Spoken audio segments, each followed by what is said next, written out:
नमस्कार विद्यार्थी मित्रों, धोरण 8 विषय हिंदी चैप्टर नंबर 1 पत्र एवं डायरी।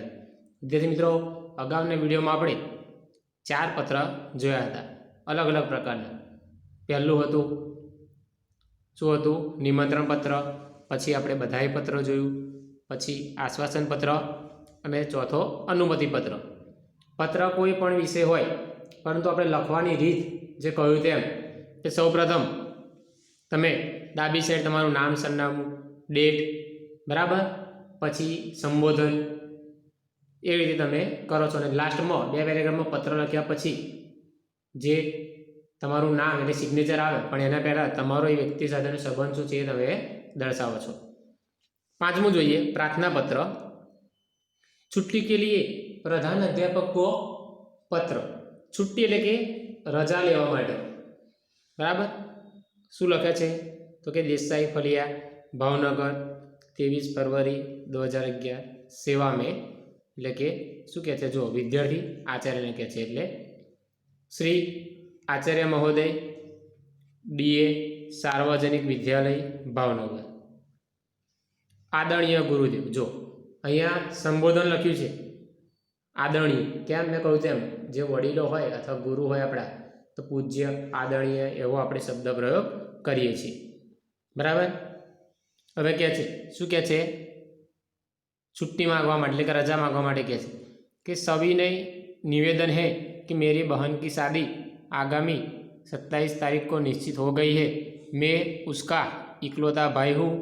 हम लोगों के यहाँ शादी की कितनी धूम रहती है इससे तो आप अनजान नहीं है। फलतः मैं तारीख 24 से 28 5 दिन तक विद्यालय में उपस्थित नहीं हो सकूंगा।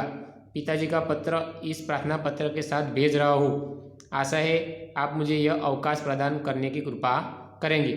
इसके लिए मैं सदैव आपका कृतज्ञ रहूँगा। आपका आज्ञाकारी छात्र मनोज पटेल। जो शू कहे छे अवकाश एटले के छुट्टी मांगे छे बराबर।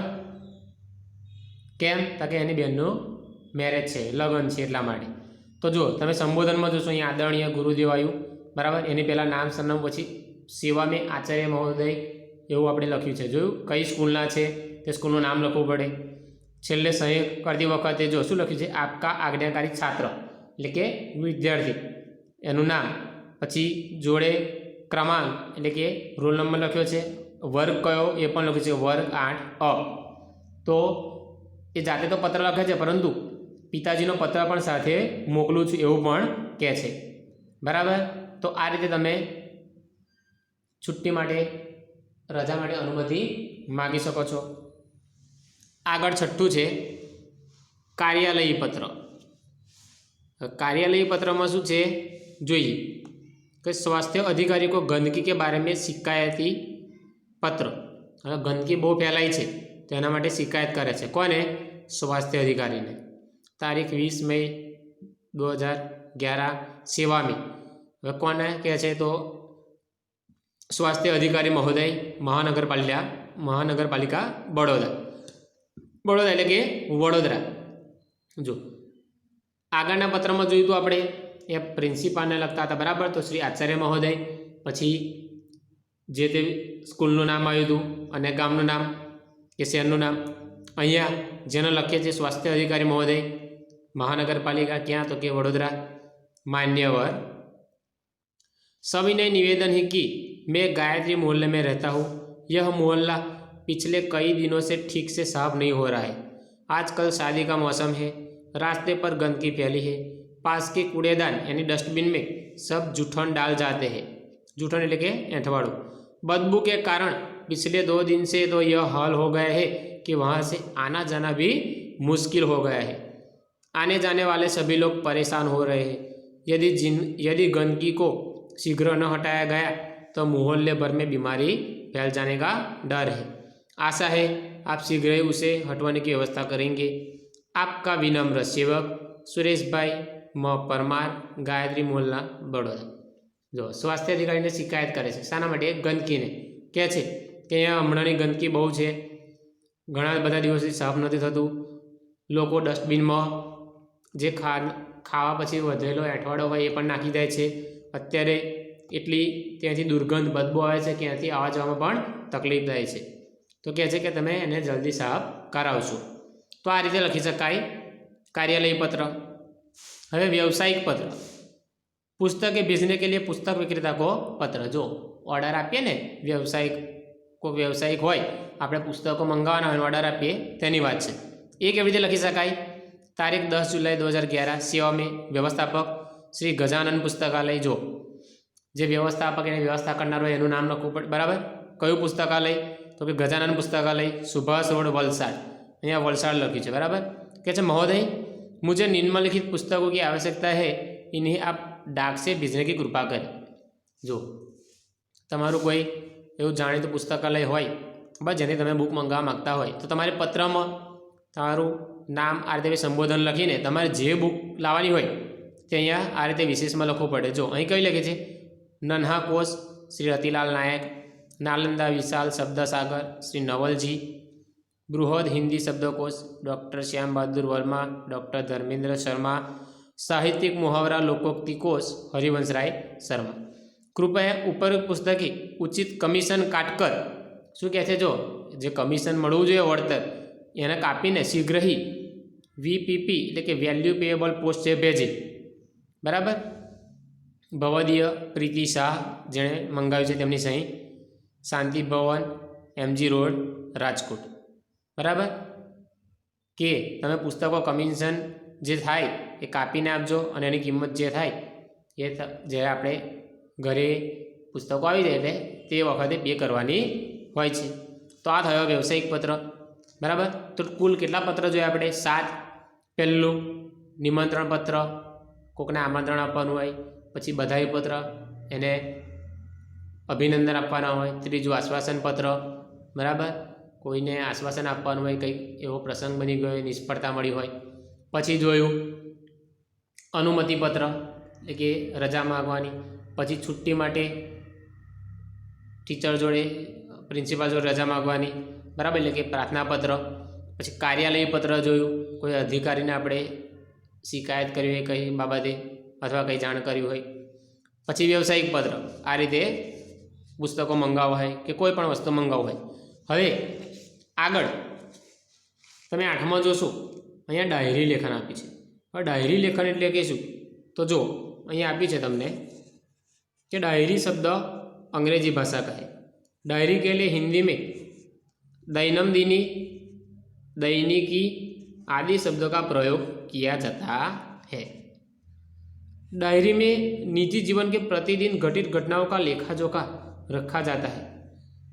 डायरी के पढ़ने से किसी व्यक्ति के जीवन में घटित घटनाओं, कार्यों या तथ्यों की जानकारी प्राप्त होती है. डायरी में व्यक्ति घटित घटनाओं के साथ साथ अपने मन में उठी प्रतिक्रियाओं की अभिव्यक्ति भी अंकित करता है, इसलिए उसमें वैयक्तिकता होती है. डायरी प्रतिदिन, साप्ताहिक, पाक्षिक अथवा मासिक लिखी जा सकती है. जो डायरी एटले कोईपण व्यक्ति डायरी में शू लखे? पोतानुं जे रोजबरोजनुं कार्य होय ते लखता होय छे. बराबर. के एमने जीवन में जे घटनाओं घटी है ए लखे छे.